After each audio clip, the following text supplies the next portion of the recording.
Alors Joe, c'est en fait Serge, c'est un père de famille, un peu dépassé, maladroit, qui essaye tant bien que mal de renouer avec sa fille. Il fait un choix qui est celui de se lancer dans une espèce de cascade de mésaventures ou d'aventures qui vont provoquer beaucoup de quiproquos et à la fois de l'émotion et à la fois du rire. We love cinema.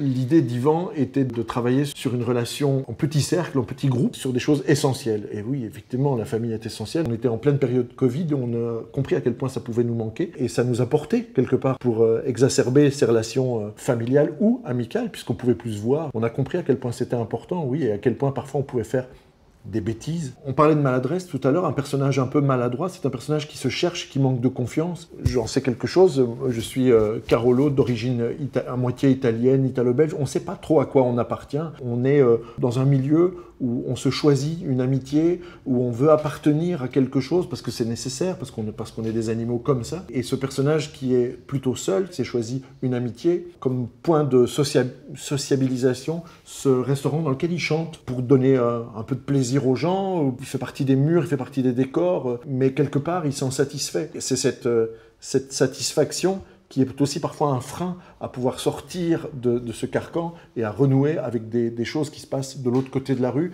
comme sa fille a traversé cette rue, ça devient infranchissable à un moment donné. Les dynamiques père-fille, c'est paradoxal.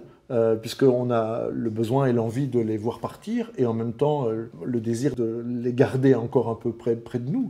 Et ici, il y a un gap qui s'est creusé de plus en plus grand entre sa fille et lui. C'est ce Rubicon infranchissable qui prend de plus en plus de place et qu'il a laissé filer, qui a fini par lui causer des problèmes de confiance, au point que ça devenait impossible de les relier cette fille avec qui il a dénoué, impossible sauf dans l'esprit d'un ami à lui qui lui souffle une idée rocambolesque qui fait tout le propos du film.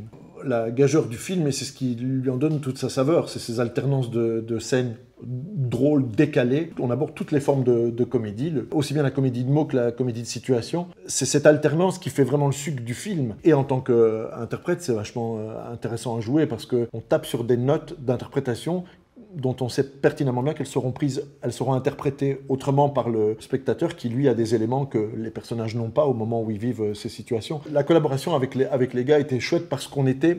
Yvan nous a mis dans une situation où nous pouvions improviser. Donc on était obligés d'être à l'écoute. Comme on se connaissait plus ou moins, on a beaucoup travaillé sur la complicité, même si les conditions étaient un peu compliquées à cause de la situation. Alors je sais que c'est un peu banal de dire oui, non, c'est super bien entendu, mais c'est vrai qu'on s'est vraiment amusé à créer les relations entre les personnages sur la partition qu'on avait à jouer en nous permettant d'improviser. Chanter, ça a été le plus grand défi.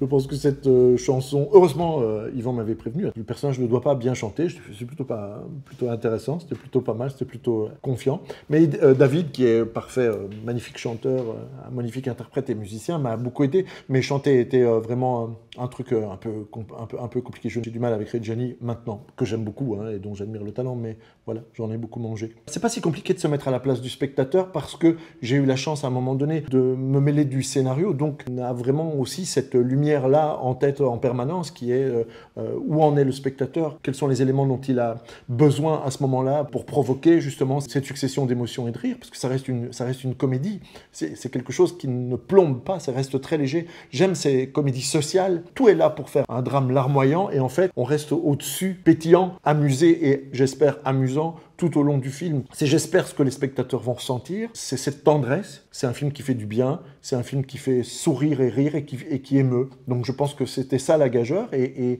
j'espère qu'on y est arrivé.